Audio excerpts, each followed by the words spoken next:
Welcome everyone to day 8 of the Democrat shutdown. As is our custom now, we'll come out every morning and give you an update on where things stand. I've tried to make this as simple as possible and as digestible as possible. It seems complicated, what's happening in Washington right now. It actually is very simple. Don't let the Democrats distract you and try to convince you of things that are not true. Yesterday, or a couple of days ago, Monday, I laid out 6 simple truths about how the Democrats shut down the government, why they did it, and why it is so important for them to come to their senses and turn the lights on. Yesterday, I went through 5 fast facts for you about the shutdown, and I explained, as everyone now knows, Chuck Schumer's desperate attempts to rehabilitate his own image by shutting down the government. Today, we're going to talk about some of the consequences of that shutdown and what it means to real people around this country, real Americans experiencing the devastating cost of their political antics here. And I'm going to read you some sample quotes and headlines that we just collected yesterday from around the country. Here's a headline from The Hill. GOP leaders point to Capitol Police missed paychecks as shutdown drags on. So today, the U.S. Capitol Police officers are going to come to work to bravely protect U.S. government officials and staff in these dangerous times. They're going to do that without pay. Many Democrats in this chamber, by the way, I want to note, are going to receive paychecks this month while the men and women of the U.S. Capitol Police who are protecting them will not. Here's another headline from the New York Post. Aviation groups warn a government shutdown will delay aircraft safety inspections, maintenance work on critical equipment. While air traffic controllers are going to continue to serve in their posts, thankfully, critical safety inspections are going to stop, increasing risk for air travelers. That affects everybody. Here's another headline from Georgia, local media in Georgia. Central Georgia food banks prepare for surge of new clients during the government shutdown. It's a sad headline. Remember, Georgia's 2 Democrat senators, Warnock and Ossoff, have now voted 5 times to keep the government closed down. 5 times so far. I suspect they may continue, and they're hurting real people in the state of Georgia. Here's one from New Hampshire local media. National parks caught in the crosshairs of government shutdown. Let me point out that both senators from New Hampshire, Senators Shaheen and Hassan, have repeatedly voted to keep the government closed, and New Hampshire's national park sites closed by extension. How about New Jersey? Here's a headline yesterday. Hospital at-home telehealth programs on hold amid government shutdown. You got 2 Democrat senators in New Jersey, Andy Kim and Cory Booker, and they have repeatedly voted against funding these programs, which New Jerseyans rely upon daily.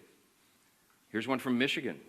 Michigan nonprofit leaders said a shutdown would be at best disruptive and at worst potentially devastating for local communities. There are 2 Democrat senators in Michigan, Gary Peters and Alyssa Slotkin, and they have voted now 5 times to enable this devastation upon their communities. One more, I could do this all day. Here's one more from CBS News. Government shutdown fears have Colorado food banks bracing for potential new visitors. You guessed it, 2 Democrat senators from Colorado, Michael Bennet and John Hickenlooper. They keep voting over and over to keep the government closed. Democrats claim they want to negotiate, but that is already happening in a bipartisan, bicameral fashion. And we brought in the chairman of the House Appropriations Committee this morning, Tom Cole, who can talk more about that. But I just want to say this as I yield to Mr. Cole, and then you'll hear from the rest of the leaders, and I'll take some questions. There is one sad and inescapable fact that no one can forget here. This shutdown is nothing more than political cover for Chuck Schumer and the Democrats. They are worried about the Marxist flanked in their Democrat Party. The Marxists are about to elect a mayor in New York City. That's Chuck Schumer's state, and he's terrified that he's going to get a challenge from his far left. I've noted that Chuck Schumer is a very far left politician, but he's not far enough left for the communists, and they're coming for him. And so he has to put up his dukes and show a fight. So they picked a fight on something that's not even related at all to the shutdown and the funding that we should have gotten done by the end of September. We just need a stopgap measure to give us a little more time to get the job of Congress done. They refuse to do it because they're playing politics, and real Americans are paying the price for it.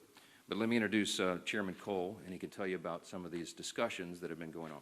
Mr. Cole. Thank you very much, Mr. Speaker. Usually when I follow the Speaker, I usually think I should just say what he said and excuse myself right away. But in this case, it is pretty easy. I mean, we've had a pretty decent year in the House Appropriations Committee, all 12 bills out of committee before September 30th.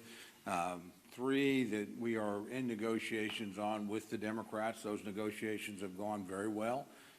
We're prepared pretty quickly to close once the government's reopened. We could get at least 3 bills done. The president could sign them in. Those things would be immune from a shutdown until the following September 30th. Then we'd pick another group of 3 or 4 bills, and then we would do in cooperation with our Democratic colleagues and start working on that. So the process, honestly, was moving along pretty well, and then we had unrelated demands, obviously related to repealing work the Congress had already done on Medicaid, and then these new discussions on subsidies. And I do want to point out, at least the bill we have right now in front of us doesn't even go till December 31st. I mean, these actions would still, we could do this work and still have time to turn around, as the president and our leadership has pointed out in both chambers, and sit down and talk about these other issues. But it's hard to do much when the negotiations aren't happening simply because the government is shut down. So again, we're prepared to work. I've got very talented counterparts on the Democratic side. They're good negotiators. We've negotiated a lot of labor issue bills together between Patty Murray, Rosa DeLauro, and myself, and obviously Susan Collins is one of the best legislators in the building. So it's not like we were going to have a hard time, I think, finding common ground, but you do have to restore the government for that to happen. Democrats are not likely to move bills while they've got the government shut down, because it suggests that absent that, we would be moving through the process as normal, and frankly, in a much better shape than we've been in recent years. So again, I'm just hopeful that my colleagues in the Senate, and it's worth pointing out, a majority of the Senate's already on our side, a bipartisan majority of 55. So this really does get down to Leader Schumer and the bulk of his caucus to simply shutting down the government over items unrelated to what we normally do in appropriation. I've mentioned this to both the Speaker and the Leader because they make these decisions, but you know, we should not be handling Medicaid on my committee. We should not be handling the Obamacare subsidies simply because we don't have the expertise or the jurisdiction to do either one of those things. What we can do is move the bills through the process, make sure that every soldier is paid, make sure that every air traffic controller is paid, make sure that the American people don't lose any services. So we're prepared to do that. Frankly, I think my Democratic colleagues are prepared to do that once we resolve this shutdown, and that's quite simply in the hands of Leader Schumer and the bulk of his caucus. When they make the mind that they want the government up and running, believe me, we'll move very quickly, and we'll try to move away quickly from a CR status to passing bills individually or in small groups, and get folks up and working again, and get the government restored and continue that process as we're supposed to do. So with that, Mr. Speaker, I just yield back. Well, appreciate the work that Chairman Cole and the Appropriations Committee have done months and months ago to get us in a place where we would be ready to have all of the appropriations in a place where you can negotiate those differences. It was Chuck Schumer and Hakeem Jeffries who chose to take their toys and go home, all to appease the most radical elements of the far left, because Chuck Schumer is more concerned about his political job than he is about the jobs of millions of American families. American families' lives are at stake here. Whether or not we're going to be able to pay our troops, whether or not people can get on an airplane and go visit a relative or take a vacation, whatever their plans may have been, are being disrupted. Real lives of real people are being disrupted so that Chuck Schumer can show the far left Marxist in his party that he's having some kind of tantrum and fighting Donald Trump because he's afraid of the far left part of his political base. A lot of people say, what is this really about? And obviously you see Democrats trying to make it about things that have nothing to do with the basic funding of government, the bill that we passed here in this House just a few weeks ago. And in fact, a lot of Democrats are having buyer's remorse, but every one of us has a voting card. And weeks ago, Republicans and Democrats in the House had an opportunity to put this voting card in the machine and tell the American people where they stand on a government shutdown. And 99% of House Republicans voted yes to keep the government open while we negotiate our differences, and 99% of Democrats voted no to shut the government down. Some of them are having buyer's remorse, and I don't blame them. They're now realizing the dire consequences that their no vote caused to real families across America. Some of them are begging the Speaker, please bring us back in so they can get another shot at this. You don't get a do-over. They picked the wrong side. They voted to shut the government down. They failed the test. But the good news is they can get bailed out by the Senate.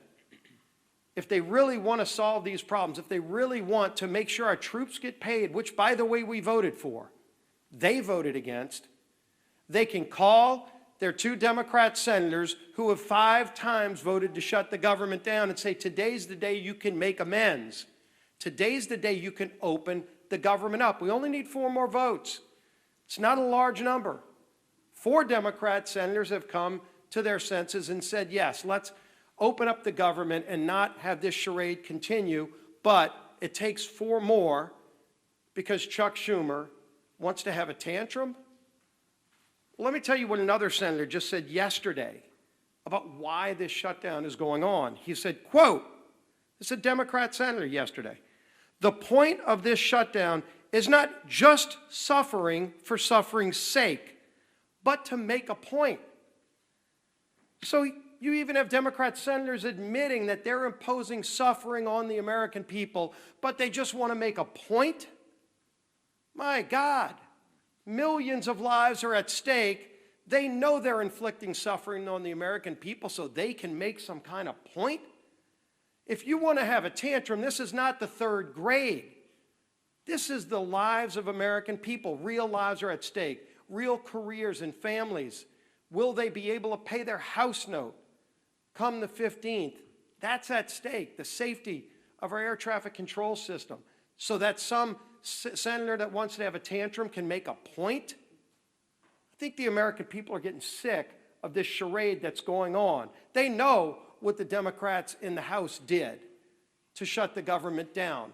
But they also know that just 4 senators doing the right thing can turn this around and open the government back up again. And yes, we have big differences on a lot of things that we need to be negotiating on. All those bills that Chairman Cole and his appropriators sent out of committee, you can't have those negotiations while you're in a shutdown. And they know that. But they don't mind inflicting suffering on the American people because they want to make a point. I think the American people are going to start making points. People could pick up the phone and call their Democrat senator. We did a press call yesterday in the states of Georgia and Maryland, where all 4 senators there could literally end this today, but they've all been 5 times voting no on the bill to get the government back open. It was ironic. The Maryland delegation of Democrats held a press conference just days ago talking about how bad a shutdown will be for the state of Maryland. And they're right. The irony is they're the ones who voted to shut it down. Over 150 employees in the state of Maryland alone will be hurt, and their own Democrat delegation is saying how bad it's going to be, yet they're the ones who voted to inflict that, quote, suffering on the people of Maryland.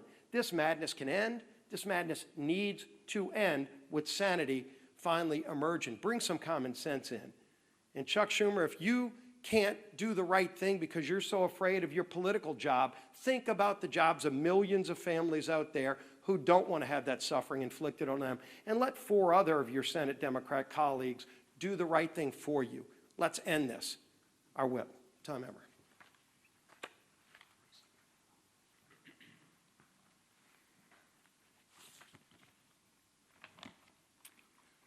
8 days. We are now 8 days into the Democrats' shutdown. 8 days that our troops are not getting paid. Border Patrol agents are going without mission-critical funding. Federal workers are being forced to figure out how they're going to put food on the table for their families. All because Democrats would rather hold the American people hostage to appease their radical base than to pass our clean, nonpartisan government funding bill. As of this morning, Senate Democrats have had 5 opportunities to get the government up and running again for the people they were elected to serve. And the vast majority of them have voted no every single time. Their obstruction is not only a slap in the face to hardworking Americans whose livelihoods are being put at risk due to the Democrat shutdown, it's also a slap in the face to the constituents who fund their salaries with the expectation that they fulfill their basic constitutional responsibilities. In my hand, I have more than a dozen pages of organizations from across the country representing Americans from every end of the political spectrum, echoing the exact same message. And that message is that government shutdowns solves nothing and hurts everyone. So to our Democrat colleagues in the Senate, enough with the political grandstanding. Do the right and responsible thing by passing the House's clean CR immediately. Americans are already hurting. People's jobs are at stake. You can and must end the political games and reopen the government today. And with that, I turn it over to our conference chair, Lisa McClain.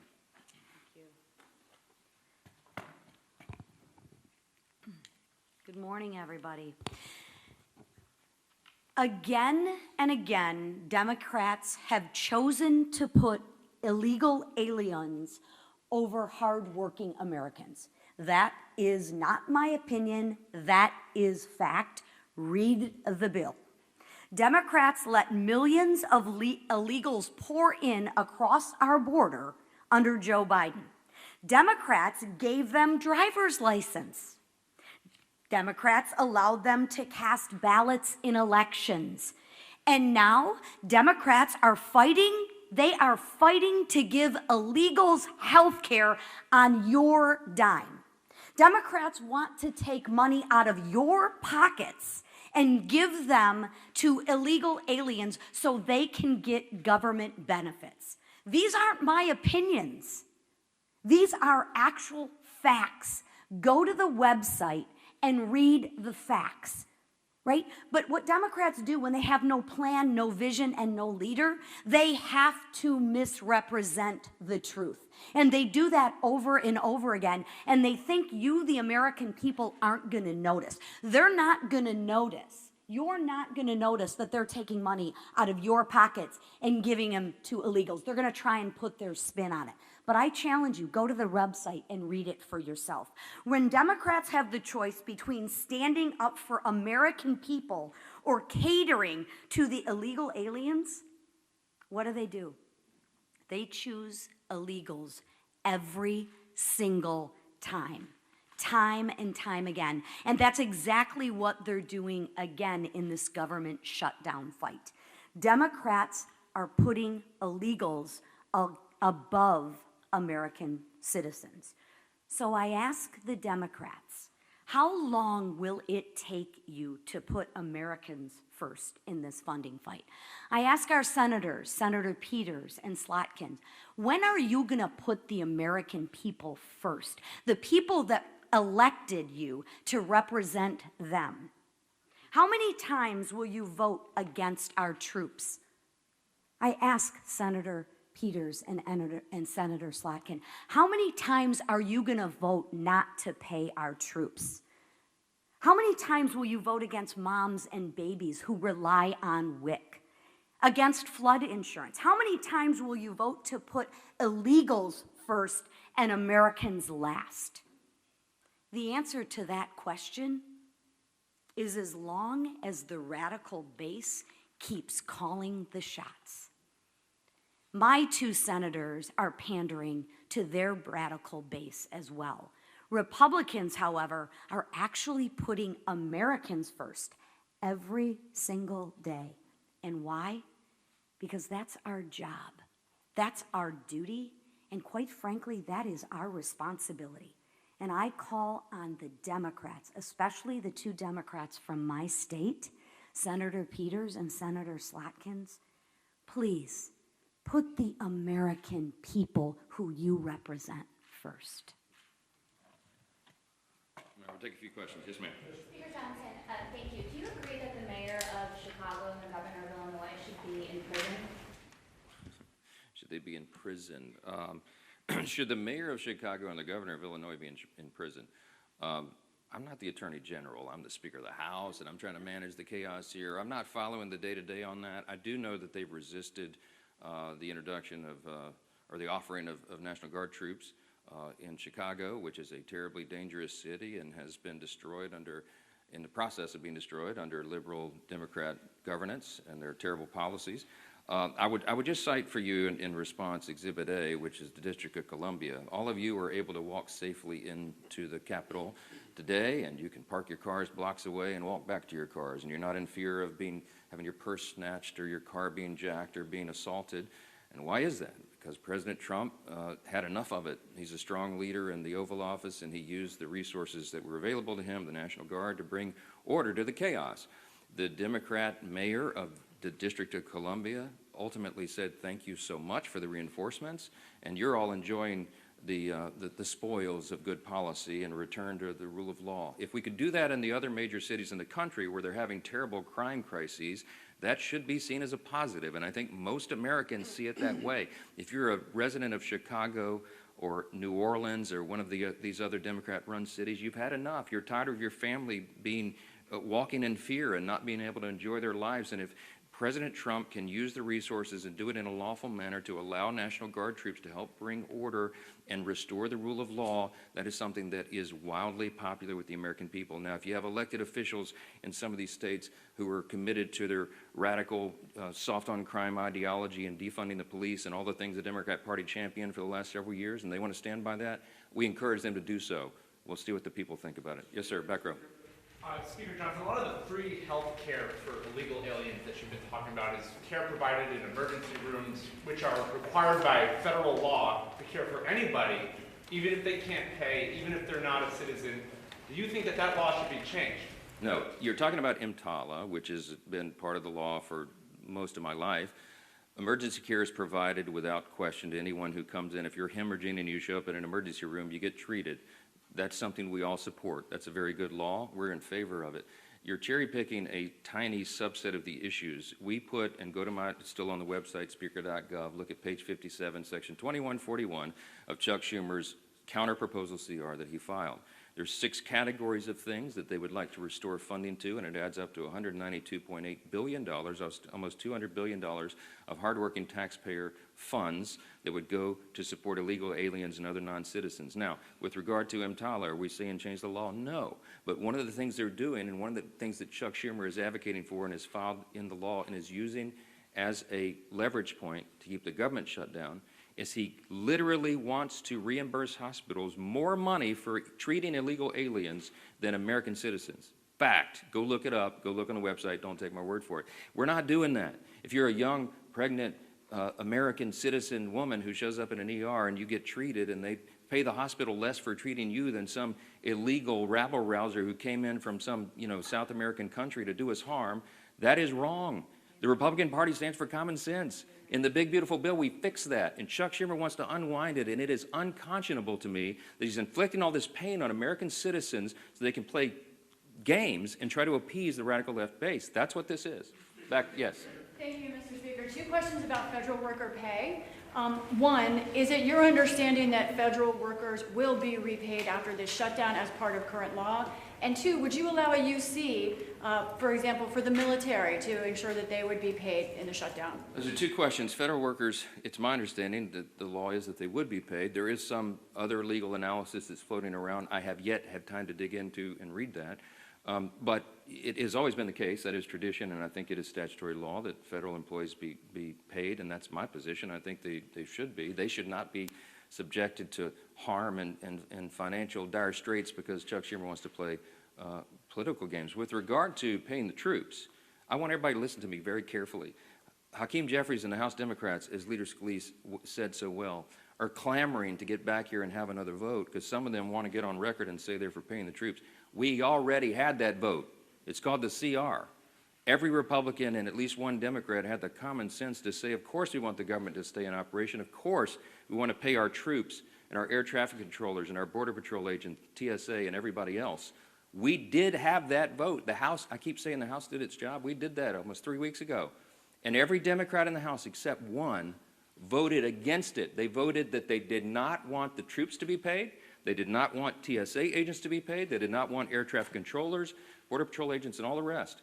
They live with that vote. They made that decision. The House is done. The ball is now in the Senate's court. It does us no good to be here dithering on show votes. We did it. We sent the product over. It is clean. It is 24 pages in length. It's the most bare minimum that's necessary to keep the lights on for the people. And Chuck Schumer and 43 of his colleagues, Democrats, continue to do the wrong thing. We're not having it. Yes, ma'am. Thank you so much. Democrats continue to allege that the Republican-controlled Senate can change the rules to push through the shutdown impasse. Congresswoman Marjorie Taylor Greene is also now saying the same.